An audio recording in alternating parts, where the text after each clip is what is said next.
All right, here, Dennis Young, Primitive Substance YouTube channel, and another special guest, Rebecca Pidgeon from all the way out in Los Angeles, singer-songwriter, very distinctive voice, poetic lyrics, and also an actress. So, Rebecca, thanks for coming on. Oh, it's a pleasure. Thanks for having me. Absolutely. So let's hear how you got interested in music and how you started. I started as a kid. I grew up in Edinburgh and I had a friend and we'd play music at parties. He'd play the guitar and I'd sing. And it was very casual. And I really had no intention of making it a career. Right. Anyway, I was at drama school in London and he said, you know what, let's make a demo tape and let's just write some songs and I'll send them off and see what happens, which we did. And lo and behold, Dave Kitson at Red Flame Records, which was an independent great little company there, wanted to do a record with us. And Okay. we were completely inexperienced, had never made a record before. And we started out as this. We made a band name for the pair of us. We'd never played a gig before ever in our lives. Wow. So we made a record before we ever did any shows. Oh, all We right. sort of did things back to front.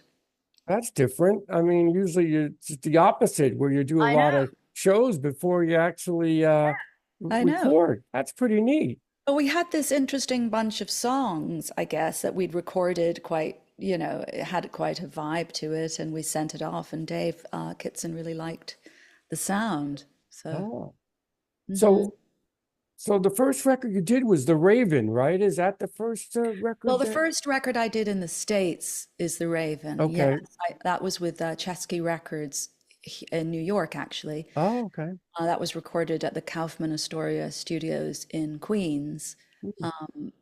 And so this was after my British Ruby Blue days. I had Oh, okay. emigrated to the States, and yeah, so that was my So first record here. so what was the first record in the UK? What did you record there? In the UK, Roger Fife and I made a band called Ruby Blue, and our first album was called Glances Ascances, Hmm. and it was released on vinyl, and it's like a very rare collector's item. I don't actually own a copy of it. I don't know how many Hmm. were printed. And from then on, we advertised for other members of the band, particularly the bass player, and Antony Coote joined us. He's a wonderful musician. And Erica Woods, my friend, actually at drama college, had a great voice. I said, "Oh, you want to come do some backing vocals with us?" So she did that. Okay. And then there were four of us, and we sort of made more independent singles, and we were pushing for a major deal, which we eventually got. And then we Hmm. kind of got some gigs behind us, and we were so bad, we were terrible, but we got better at performing. And then, yeah, so we were sort of on a roll for a while there until well, I left the band Hmm. because I moved to the States. And yeah. So you had the great cover song, Spanish Harlem, on that first record. So that was very, very good cover. Yeah, thank you. That was an idea. I can't remember where that idea came from, but Joel Diamond was the producer of that record, and he really did the arrangement and the orchestration of that. And we recorded it live with a violin quartet. Hmm. That's Juliet Hafner, interesting. I think, was playing the viola. A beautiful, great New York musicians. Yeah. You were lucky to get those kind of artists to help you out. I mean, that always helps. I mean, Oh my God. Yes, world-class immensely. musicians. Yes, yeah, they were stellar. So did you get any airplay from that song, or did you get more shows after that? Well, Chesky Records was had a large following of audiophile kind of very particular people who Hmm. followed this audiophile method, and sound connoisseurs, kind of people who had major sound systems and so forth. Got it. And then that recording was used, I believe, to test some of these audiophile sound systems. So it became quite Oh, well known in the audiophile community. And I didn't really start touring or gigging much actually in that part of my life because I was also, starting a family. So I really wasn't mm. kind of mobile in that way. We just had the recordings. And it wasn't until later on in my career that I started doing quite a lot of touring. Mm. And did you tour in the States a lot or just in Europe or what? I toured in the States mostly. Okay. I was opening for a wonderful artist named Mark Cohn. This was during the time of my album Slingshot, All which right. was produced by Larry Klein, a wonderful producer of Joni Mitchell fame. He produced her for many years and produced many sort of luminaries. Oh, okay. And we made 3 albums together. And with Mark, he just toured, has this wonderful following all across the States. So we went everywhere with him. And I was performing as a duo then with another guitarist. Right. And so that was my foray into touring in this country. Mm. It was a wonderful experience. I imagine it was, especially if you're going everywhere to see different. The States has got a lot of different Yes, things it's to see. It's a fascinating. great state, great country for It's a seeing great things. country. It Yeah, is a lot yeah. to see, and the West is great, and The it's people, yeah, so. fantastic. You did a traditional Celtic record, Four Yes. Marys. How did that come about? That's interesting. Yeah, well, I was raised in Scotland and very influenced by Scottish folk music and had always wanted to, present a collection of favorite songs. And I got to know a man called Norman Kennedy up in Vermont. I was living in Vermont for a while, and he is a singer, was a singer from Aberdeen, a folk singer, and he did the circuit as he was a cappella. He would sing a cappella, performed on that record. Okay. Yes, it was just a dream that I had had, and I was lucky enough to be able to do it. You've been That was lucky enough to do yeah. different styles. I like that you've been able to go to Mm. like a jazz, folk jazz to this. Yes, yes, yes, and that was also that was I did that record with some wonderful Vermont musicians actually. Paul Miller, who's a wonderful player up there in Vermont, a great guitarist and an all-round musician, and he produced it, and his then wife Coco Callis sang on it and also wrote a song for it because she was a big lover of Scotland and Scottish history and Scottish music and always had been. So yeah. So the man, he's a very important man in your life. You talk Yeah. about him a little bit. Yes, yes. Well, he's this big burly guy. I Mm. met him. I liked him a lot, so I married him. Oh, that's Yeah, great. that's the story. Oh, all right. Well, He makes me laugh every day. you can't beat that. We need a lot of No, laughter in this world. that's right. That's for sure. So after that, what any other records you want to talk about before we talk about your latest, Tough on Crime and Slingshot, or any of these that stand out? Um, Gosh, they all sort of represent little different periods in my life and different influences. The 3 records I did with Larry Klein, I was quite influenced then by, I guess, by jazz and also bossa nova. There's one Mm, record we did called Behind the Velvet Curtain. My husband was making a movie about Brazilian Jiu-Jitsu and asked me to write some songs for that movie.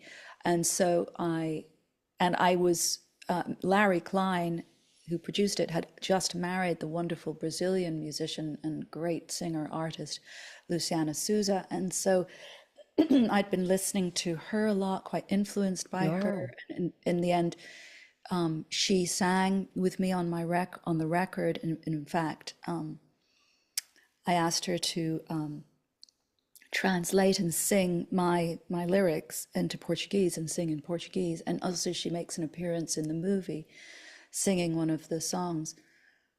So that was a lovely phase. And then I kind of visited my more punky roots, because I also grew up, sort of coming of age just after punk, really, and was very influenced by the sort of indie grungy sound of people like Siousxie and the Banshees, Mm. and and then I was also influenced, not that I was listening to her at the time, but by PJ Harvey in the 90s, that kind of wonderful wildness that she had then. And so I wanted to explore that kind of avenue, which was very different from jazz and very different from folk. So I went into that kind of realm a bit in some independent records. I was sort of scooching into it a little bit on Blue Dress On, although that's more Okay. mainly pop, and then explored it quite a lot in an album called Bad Poetry. Mm. And then I met Fernando Perdomo, and I went into making records with him. And he's my current producer. I also made a record called Sudden Exposure to Light with the wonderful Thomas Bartlett, which is a very different exploration into kind of electronica. Oh, That was okay. really brought by Thomas because his style is very, very different from mine, really. But it was a wonderful experience working with him. Uh, He's really a maestro pianist, and he's got a wonderful mind, musical mind, and he really brought his sound to this.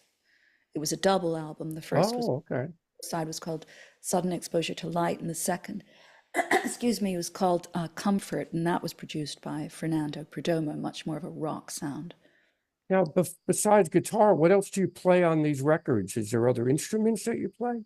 Well, yeah, sometimes but really I'm guitar centric, but maybe I'll write on a bass sometimes, and I make demos, so I'll use a keyboard to bring in sampled sounds, or maybe compose a string, arrangement on, but just using the keyboard, yeah.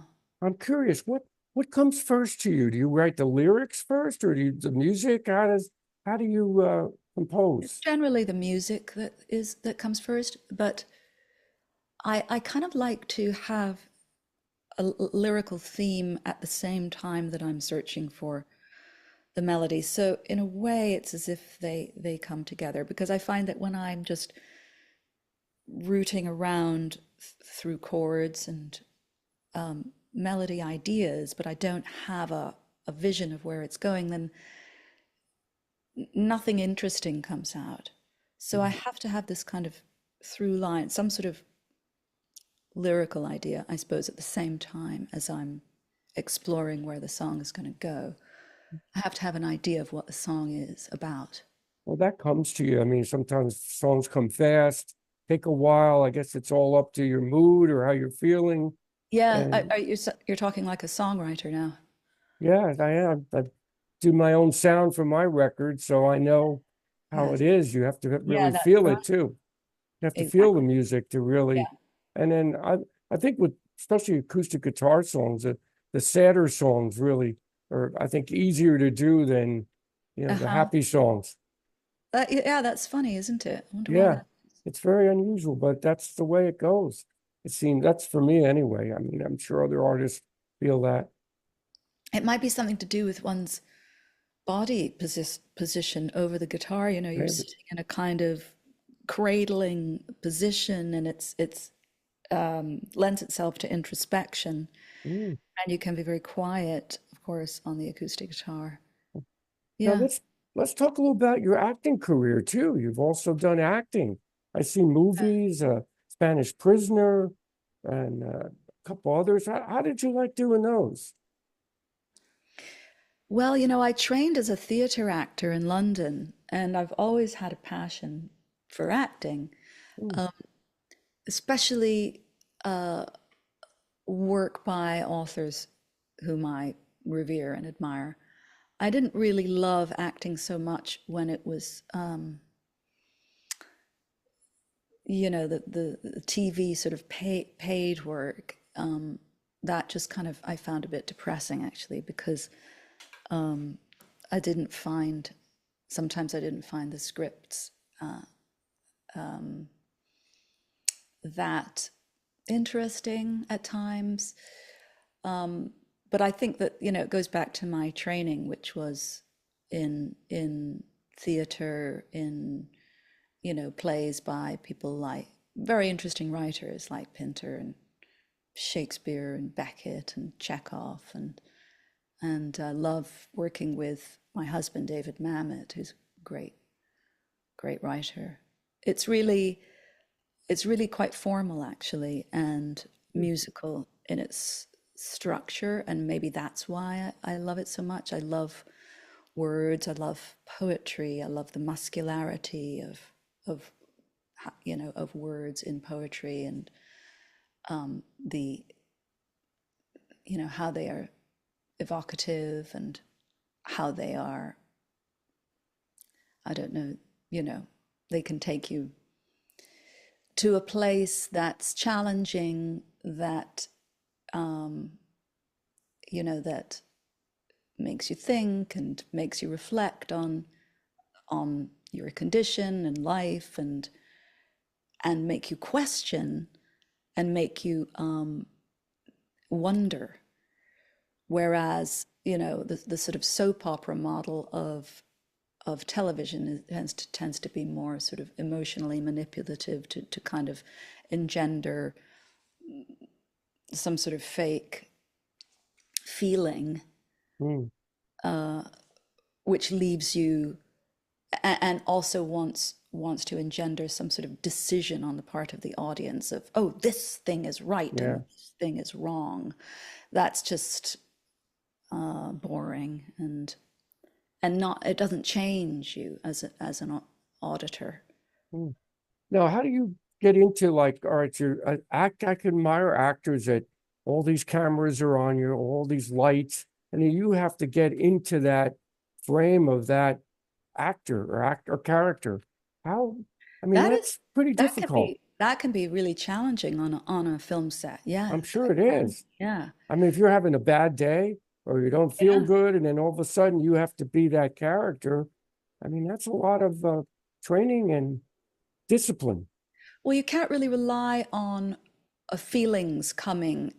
You as an actor. I mean, there's a whole methodology, as you know, in America called the method, which does rely on, the actor kind of having character memories. Where did this character come from? What is this character feeling? Therefore, I have to engender all this certain state within myself before I'm qualified to do this scene, which I think is just a load of rubbish. Mm.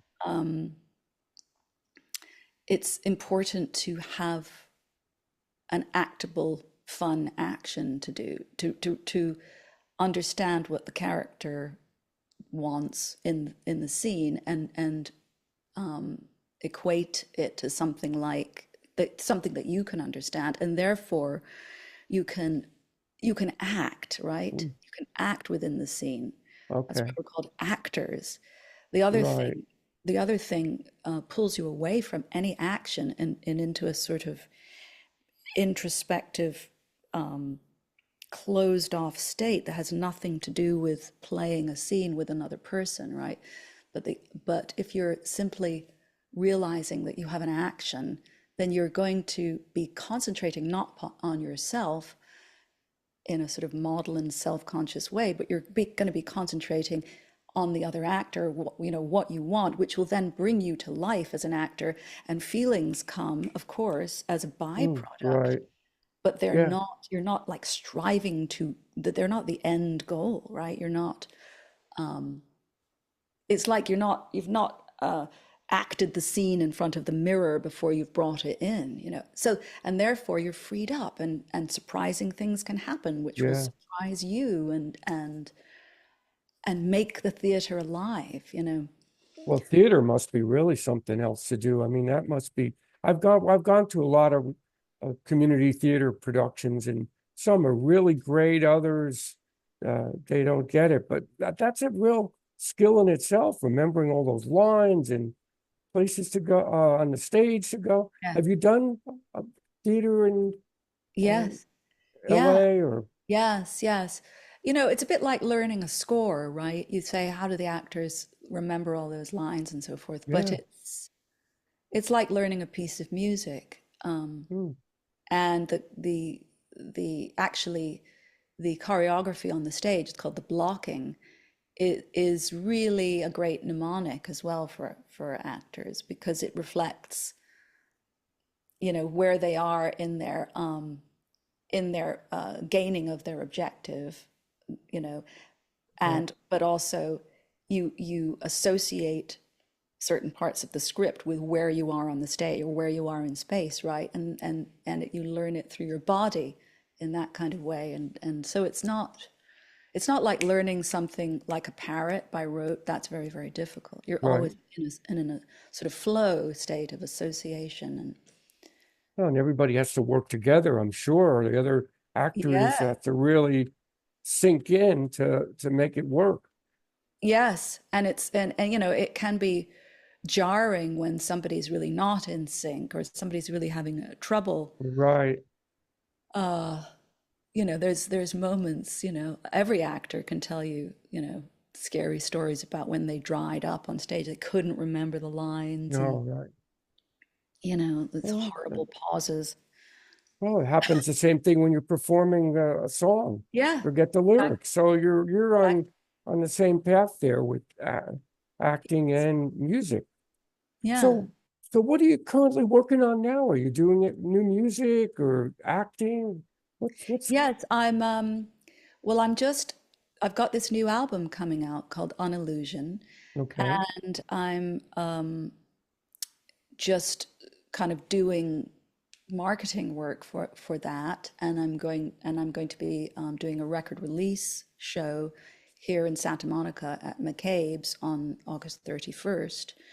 And so at the moment, I'm in kind of rehearsal mode with band members for that show, and then so at the moment, I'm concentrating on this release Okay. of my new record, and then I'll start work on the next thing.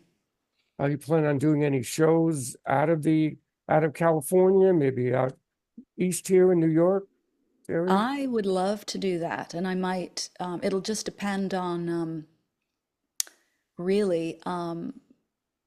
You know, I want to be sure that when I come to a place, there's going to be an audience there. Right, of course. Yeah, so it would depend on, you know, the market, I guess. And the market's tough these days. It's really a Yes. difficult world to be a musician. Very, There's very not tough. as many places to play. Yeah, People are downloading music. They're watching your song for like 10 seconds. Then there's the next exactly. song, you know? Yeah, So it's very tough to get an audience. it is. Yeah, it Now, is. But they are out there, you know, they yeah, are I out think you have to play live, I mean, these days to there. promote yourself more. And Play that's where live. yeah, where you play, Yes. where you can sell your records. Yes, yes. But there's also an element, a large element of reaching people online too, and that does. Right. That's true. I mean, that one of the benefits of you know this new model, I guess, is that we're more and more working directly with fans and getting to know fans individually, and that's a wonderful experience for I can me. imagine. Yeah. Now, do you sell In at your fact, records? I've just been I'm running this campaign at the moment where people are joining my VIP, they're joining my membership on my website, and they're getting their names printed on my physical CD. Oh, that's great. Yeah, as investors and patrons of my work, and Oh, that's kind that's a of good idea. fun project. It's really thrilling. Yeah. And that's on your website, right? That because I'll promote it on in the channel here. Well, I'm promoting it actually on Instagram. Okay.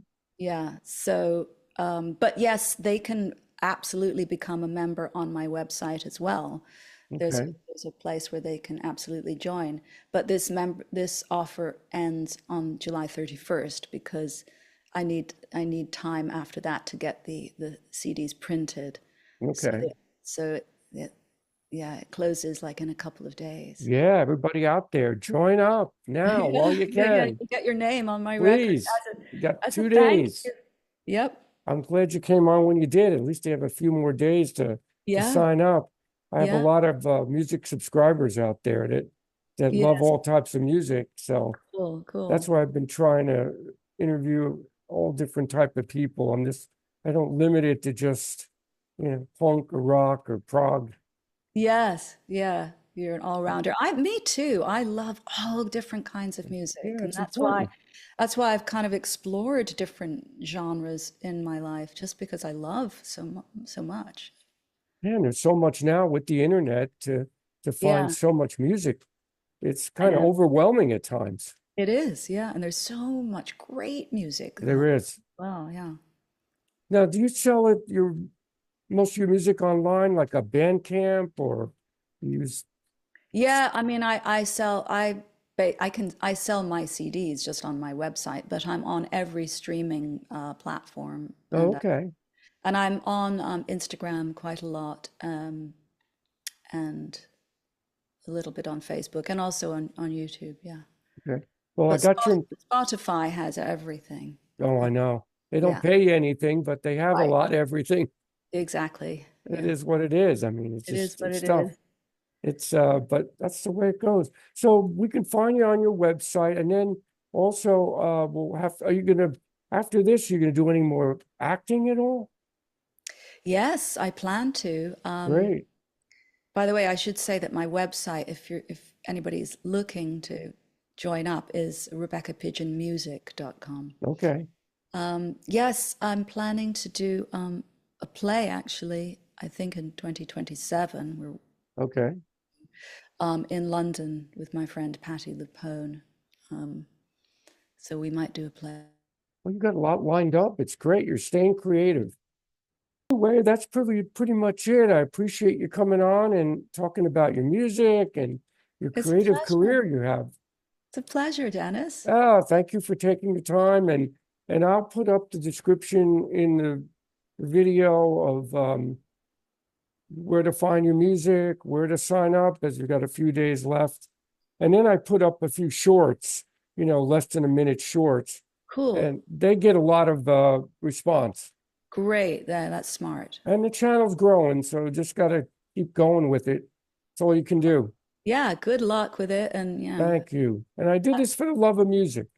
That's Yeah, what it's I'm here clear. for. That is clear. That is clear. Well, I'll come back and chat with you anytime. Please, that'd be Yeah. great. So as soon Yeah. as your record's done and some of these things are completed, come on back online. We want to hear more. Okay, you got it. Okay, Rebecca, thank you very much.